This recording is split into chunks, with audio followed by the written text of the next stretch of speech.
Le timing est une plaie. On aurait pu croire qu'un pilote étant tombé aussi bas avant de remonter aussi haut pouvait envisager la suite de sa carrière en F1 avec sérénité.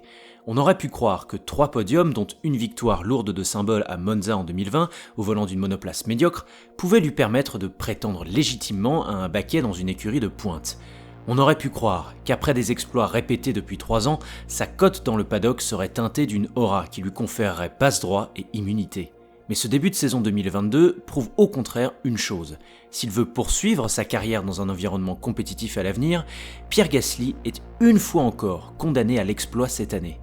Alors avant de lancer ce générique, un petit appel à l'action. Vous avez été 74% au cours des 3 derniers mois à consulter ma chaîne régulièrement sans y être abonné. Je vais donc pas y aller par 4 chemins, j'ai vraiment besoin de votre soutien pour continuer cette aventure.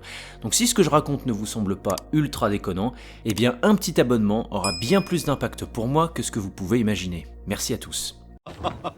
Bon, et ben ça c'est fait.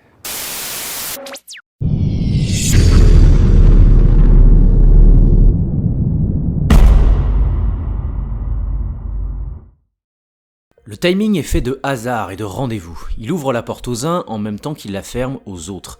Il incarne ce conflit perpétuel entre la chance d'un côté et le mérite de l'autre. L'ancien athlète Carl Lewis rabâcherait même que la vie tout entière est une question de timing. Et ce n'est pas Pierre Gasly qui vous dira le contraire ces temps-ci, car le pilote français est devenu malgré lui le symbole de l'arme à double tranchant qu'est le timing dans une carrière de Formule 1. Et à l'heure où les chances d'intégrer un top team pour les prochaines années s'amenuisent du fait de variables qui ne semblent pas vouloir s'aligner, ne reste qu'une constante que Pierre ne doit pas lâcher, surtout pas maintenant, la performance et les résultats.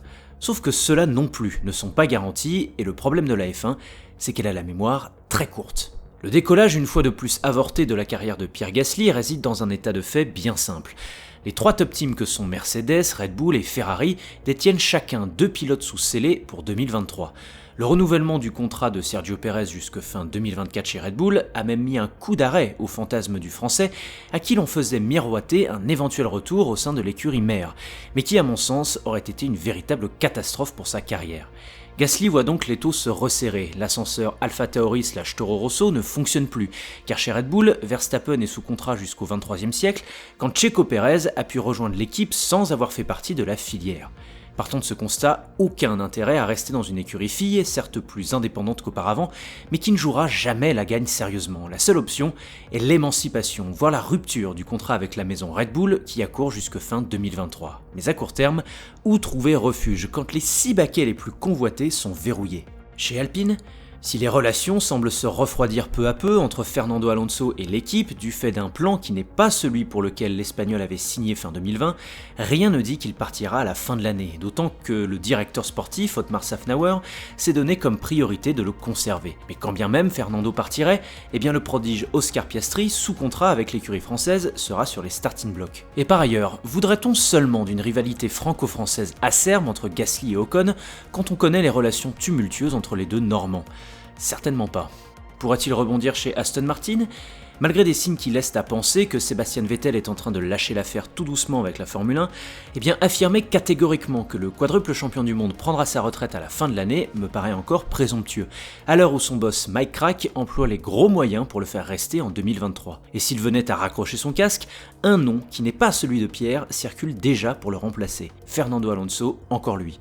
Passé chez McLaren, les contrats comportent certes des clauses liées à la performance du pilote, et Zak Brown l'a bien rappelé avant Monaco. Toujours est-il que Daniel Ricciardo est sous contrat jusque fin 2023, et qu'il suffit de 2 ou 3 grands prix d'affilée performants pour voir cette hypothèse se refermer. Et si, une fois encore, on pariait sur un départ du Honey Badger, d'autres options que Pierre sont à envisager. Oscar Piastri, encore lui, qui dispose d'un contrat de réserviste pour l'écurie britannique, ou encore le pilote d'IndyCar Colton Herta, dont la nationalité américaine irait parfaitement dans le sens marketing d'une F1 à la popularité grandissante aux États-Unis. Enfin, Mercedes est-elle une option ?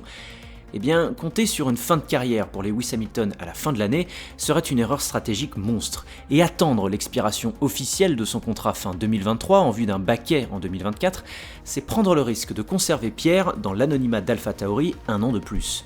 C'est donc là tout le problème de Gasly. Des opportunités existent, mais elles sont affaiblies soit par des contrats existants qu'il va falloir casser, soit par une shortlist de remplaçants qu'il va falloir surclasser. En d'autres termes, tout l'enjeu de Pierre cette année est d'être en tête de liste des recruteurs qu'il vise. Et pour ce faire, pas de secret, il faut s'illustrer et performer au bon moment, sans se reposer sur les acquis des années précédentes. Or là aussi, le timing joue un rôle crucial, et dans ce cas précis, un rôle défavorable, et ce, pour 3 raisons. D'abord car l'AlphaTauri AT03 n'est pas franchement bien née, contrairement à ses 2 devancières, qui si elles restaient des montures médiocres, permettaient régulièrement aux pilotes de se montrer dans le top 10. Alors évidemment, comme d'autres équipes, AlphaTauri a souffert du phénomène de marsouinage, mais pas que. La T03 a semblé peu à son aise dans les températures basses et humides d'Imola, et récalcitrante dans la fournaise de Barcelone. Résultat des courses, Gasly lui-même admet que contrairement aux années précédentes, il ne parvient pas immédiatement à extraire la quintessence de sa monture, et se plaint régulièrement d'un manque de traction générale. Les Grands Prix d'Émilie-Romagne et d'Espagne, à l'issue desquels il termine bien au-delà du top 10, presque à la régulière, sont là pour témoigner des limites de la monoplace et des difficultés du pilote, qui ne peut pas, pour le moment, s'illustrer avec son matériel alors que son avenir le lui impose. Et comme si cela ne suffisait pas, la voiture manque cruellement de fiabilité. Ce qui m'amène à mon deuxième point contrariant, le manque de chance. La guigne n'a en effet pas épargné le pilote français. À Bahreïn, il aurait pu terminer dans le top 6 si l'incendie de son moteur n'avait pas mis fin à sa course.